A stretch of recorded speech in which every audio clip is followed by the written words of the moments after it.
Hi, this is Rick, and I want to talk a little bit about silence isn't empty. I continually look for ways that I can actually add silence into the work that I'm doing. So whether it's playing music, giving a presentation, or I'm in a conversation with someone, making sure that there's that space. Not that it necessarily gets filled, but it gives a chance for people to fill it. It also gives us a chance to consider what's going on. And so I've put together just a few quick stories of things that inspire me. Okay. The first one comes from the world of music, and it's about Count Basie. Count Basie was a great jazz musician. He had a great band, and he was a really fine piano player. But when he was coming up, the really good piano players, the ones you heard about, could play a lot of notes, play them very well, and play them very fast. And Basie could do that. I've heard recordings of him doing that. But where he really made his mark was using silence when he played. And it just sets him apart from everyone else. And it's not like silence or rests. It's something that holds the whole thing together. It helps add shape.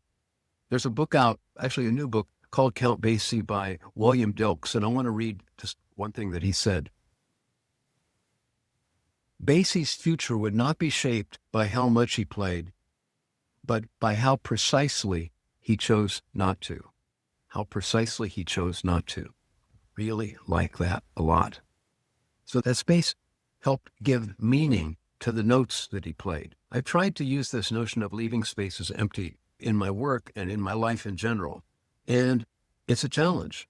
It's important. I believe in it, and it's a challenge. So let me tell you a couple other stories.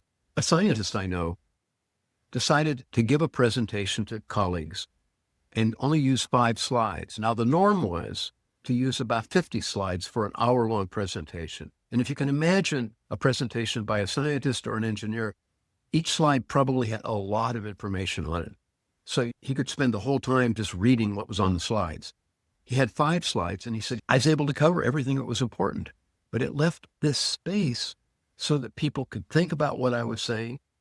They could ask questions. They could make their own points, and we could actually turn it into a conversation. And he said, I could feel energy building for this idea that I was presenting. Whereas if I was doing the typical thing, people would be half asleep by the time I got done. Years ago, I had a chance to write some comedy for the comedian Rodney Dangerfield. And one night, he was on The Tonight Show with Johnny Carson. And he would do his little routine, and then he would sit down, and Carson would talk with him. And this one night, Johnny Carson asked him a question, and I thought, he's going to tell the joke. He's going to tell the joke that I sold him. And so I'm really happy. And so he tells the joke, yeah, and there's total silence. Johnny Carson is stone-faced. The audience is silent. And then what felt like an hour and a half to me, which was probably a second and a half or 2 seconds, the audience and Carson together got it and started laughing, and people were applauding. 15 years later, I heard him do the same joke on Jay Leno's show. And once again, there was that pause. And one thing that really impressed me about Rodney Dangerfield was not just that he bought a joke of mine, but that, one, he trusted himself. He trusted the material he had. He trusted his ability to deliver it, and he trusted the audience to get it.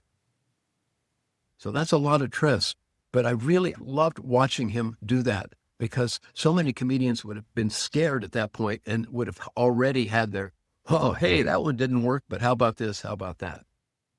So as much as I believe what I'm telling you about the importance of space, it's also still really hard for me.